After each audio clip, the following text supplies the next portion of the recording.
landscaping, what I consider the most pleasurable aspect of gardening. Why? Because it allows us to use our artistic talent or knowledge of plants to create the kind of environment to incorporate both natural items as well as man-made items into a garden for a more pleasurable, a more aesthetically pleasing view, and something that contributes to our health, our well-being, and also the value of our surroundings. I know some of you may be daunted by it, but with little steps that will show you elements of design that will make it easy to improve landscaping. So this video covers some of the basic principles of landscaping. So stay with us.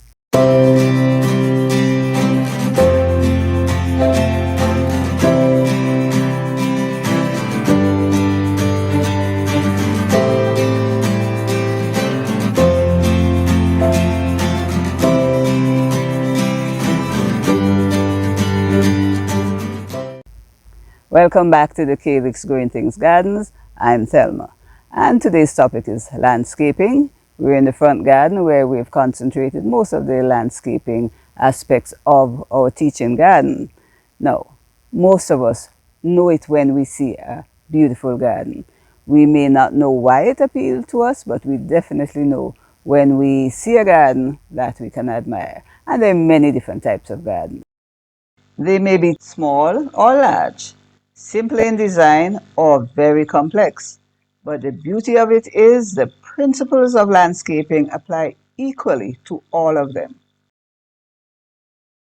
And just in case you need any more encouragement, let me just share some of the benefits of a good landscape design. A good landscaping design appeals to our senses of sight, smell, touch, and feel. It helps to impart a natural look to our outdoor spaces, even to help us to live in harmony with nature. It protects our privacy from neighboring homes and streets. A good landscaping design also incorporates opportunities for exercise and other types of recreation. It can create microclimates, which allows us to grow a wider range of plants. We'll be using the K Lakes front garden to demonstrate some of the aspects of landscaping that we'll be covering. We started this garden quite a few years ago, and I just want to share that in addition to our knowledge of the plants and how they grow and where to place them, I think the most important attribute we had to possess was patience. It was developed over a long period of time for various reasons, and to emphasize that sometimes we need a lot of patience, let me just show you where we're coming from to where we are at today. This is a view of the left side of the garden when we started. The only existing features were the clump of sago palms and sections of an old lawn. The first things we planted were the pandanus as the exterior layer of plants to create a thick privacy hedge. Next, we planted a line of 4 palms to the left and 4 fruit trees. We added a few more plants over time. Here is the same area today. This level of growth can be achieved in about 5 years. Of course, the period can be shortened if you start out with larger plants. Let's look at some of the basic principles of landscaping. Successful landscapers are guided by 7 principles when creating their designs. These principles are simplicity, balance, rhythm, repetition, unity, focalization, and transition. We'll go through each of these individually so you can see how you can apply them to your project. First, let's look at simplicity. Simpler designs, such as this one, eliminate unnecessary details, they are easy to install, and are cheaper to maintain. Next up is balance. Balance avoids a lopsided or uneven feel to the overall design. To achieve this, you would first establish a central axis, then create a balance around it.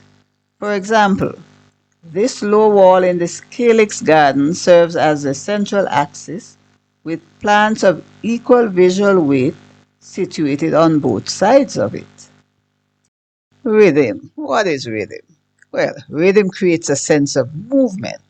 This could be winding pathways, such as you see here, the vertical lines of the palm trees, the curved beds and shapes at different heights. They all contribute to the sense of rhythm.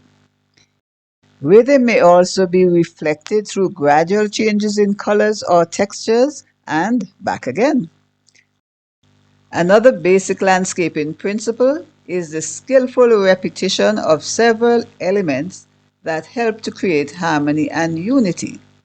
In this design, different colored bromeliads are alternated in sequence along the length of the bed. The fifth landscaping design principle is unity. This is achieved by using a consistent style and blend of elements that fit well together. In this example, different shapes and sizes of stepping stones, rocks, and the man-made stone sculpture are weaved skillfully between the colorful plants along the slope of this landscape, all creating a sense of unity. Focalization helps to draw your attention to particular areas or objects in the landscape, such as this fountain. Straight lines create stronger focalization than curved lines. And turning to the last key element on our list, transition. Transition elements are used to link different areas. In this example, the narrowing of this curved pathway is used to transition from the more structured part of the garden to the more open area.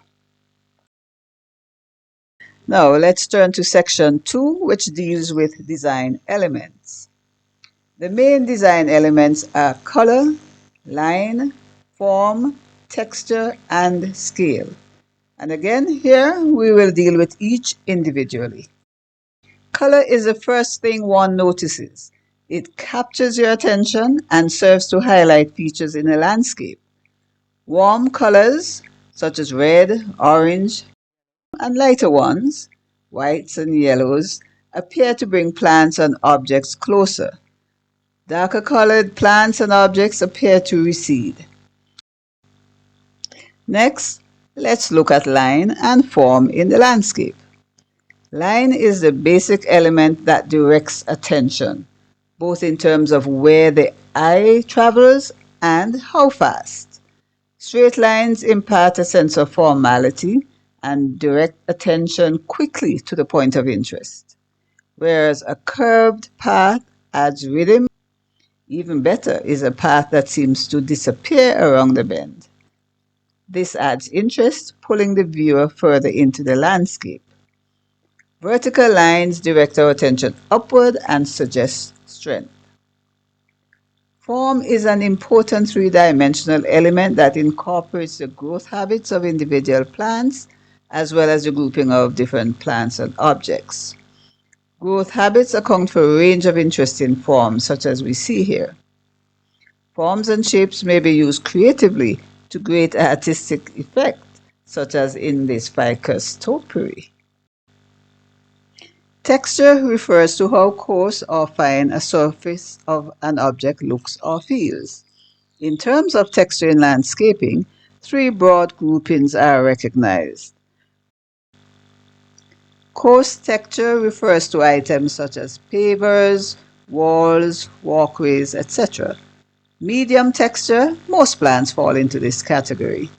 Fine texture, we're talking about lawns and ferns and other finer leaf plants. Next up, scale. Scale refers to the size or proportion of an element relative to adjacent elements. In landscaping, plants should complement the size and structure of buildings and the available land space. Carefully consider how large the plant or group of plants will be at maturity and avoid any tendency to clutter. We've given you some of the basic principles of landscape design, which are simplicity, balance, rhythm, repetition, unity, focalization, and transition, as well as some of the elements that come together to make a pleasing whole, which are color, line, form, texture, and scale. And it's not something you pick up immediately. It bears repetition, as do some of the elements of landscaping. And we are hoping that you will refer to this video as you too look at your space in a new light. If you like this video, please give us a thumbs up, and perhaps more importantly, subscribe if you haven't done so already, because I'm sure you would not wish to miss the second part of this landscaping series. This is Thelma from the Calyx Growing Things Garden saying thanks for watching, and until the next video, bye bye.